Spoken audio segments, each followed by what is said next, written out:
నమస్కారం న్యూస్ 9 టీవీకి స్వాగతం. కంచి చేను మేసింది, రక్షించాల్సిన చేతులే భక్షించాయి. హైదరాబాద్ నడిపొట్టున అది నగరంలోని అత్యంత హై ప్రొఫైల్ ఏరియా అయిన జూబ్లీ హిల్స్ లో వెలుగు చూసిన ఒక దారుణం ఇప్పుడు రాష్ట్ర వ్యాప్తంగా పెను సంచలనం సృష్టిస్తుంది. ఒక విషయం చెప్తా, ఏంటంటే ఒక నిమిషం చెప్పు. ఆ ఫోటోలు వీటోలన్నీ ఎడంటాడు ఇచ్చేసినావు. ఓకే, దాంట్లో నేను ఒక్కనేం లేను. ఓకే, అది చూసుకో జాగ్రత్త.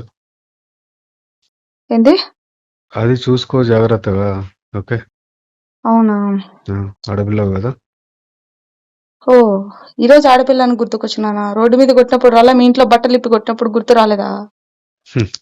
ఎవరిని కొట్టిరో లిఫ్ట్ లో బట్టలు ఇప్పి కుట్టినప్పుడు గుర్తు రాలేదా ఆడపిల్లని? చెప్తున్నా, ఆడపిల్ల డ్రెస్ చింపి కొట్టినప్పుడు గుర్తు రాలేదా? ఈ బుద్ధి గుర్తుకొచ్చిన ఆడపిల్లనని నా జీవితం బొగ్గుపాలు చేసి ఈ బుద్ధి ఆడపిల్లనని గుర్తుకొచ్చినానా? రోడ్డు మీద పెట్టినవే నన్ను తెచ్చి అన్యాయం చేసి పెట్టారే. ఇంకేం చేసేస్తారు? మీరు పెట్టారు. మీరు నా జీవితాన్ని నాశనం చేసి రోడ్డు మీద పెట్టావు. ఇక చూసుకున్నాంలే. ఏమో నాకు పోతే పోనీ, నా పరువు ఏమైతుంది? పరువు పోతే పోనీ. ఇన్ని రోజులు అదే కదా నువ్వు అన్నావు. నువ్వు పిక్కోపో, నువ్వేం పిక్కుంటావు పిక్కోపో, ఏం చేస్తావు చేసుకోపో అన్నావు కదా. పోనీలో వదిలే, ఏదైతే అదేమని పానాలు పోతాయి అంతే కదా. ఒక పోలీస్ అధికారి కరుడు గట్టిన క్రిమినల్ కంటే దారుణంగా ఎలా మారాడో వింటే మీ గుండెలు బరువెక్కుతాయి, రక్తం మరిగిపోతుంది. న్యాయం కోసం పోలీస్ స్టేషన్ మెట్లెక్కిన ఒక అబల ఇప్పుడు ఆ పోలీస్ స్టేషన్ సిఐ చేతిలోనే నిలువున మోసపోయింది. అతనే Jubilee hills CI Srinivas Reddy. ఫిర్యాదు చేసేందుకు వచ్చిన మహిళలకు అండగా నిలవాల్సిన ఈ అధికారి ఆమె ఒంటరితనాన్ని ఆసరాగా చేసుకున్నాడు. పెళ్లి చేసుకుంటానని మాయమాటలు చెప్పి నమ్మించి సహజీవనం పేరుతో ఆమెను వాడుకున్నాడు. ఇంతటితో ఈ కీచక పర్వం ఆగిపోలేదు ప్రేక్షకులారా. అసలు షాకింగ్ ట్విస్ట్ ఏంటంటే, కామంతో కళ్ళు మూసుకుపోయిన ఈ సిఐ బెడ్రూమ్ లో రహస్యంగా కెమెరాలు పెట్టి ఆమె ప్రైవేట్ వీడియోలను చిత్రీకరించాడు. ఆ తర్వాత అసలు రంగు బయట పెట్టాడు. ఆ వీడియోలను అడ్డు పెట్టుకుని బయట పెడతానంటూ బ్లాక్మెయిల్ చేసి ఏకంగా 2 కోట్ల రూపాయలు కాజేశాడు.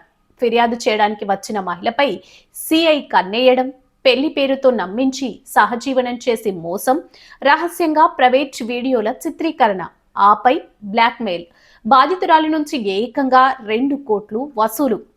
ఒక సామాన్యుడు తప్పు చేస్తే చట్టం శిక్షిస్తుంది, కానీ చట్టాన్ని కాపాడాల్సిన కాకి చొక్కాయే ఇంతటి కామాంధకారంలో కూరుకుపోతే ఏమనాలి?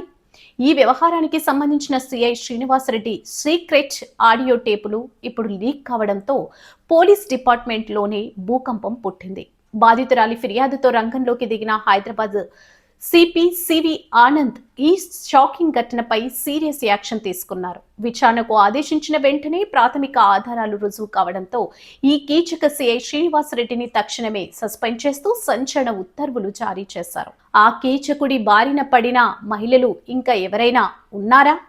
ప్రతి క్షణం మలుపు తిరుగుతున్న ఈ సెన్సేషనల్ కేసుకు సంబంధించిన పూర్తి వివరాలు ఆడియో టేప్లో ఎక్స్క్లూజివ్ వివరాలు చూస్తూనే ఉండండి న్యూస్ 9 టీవీ.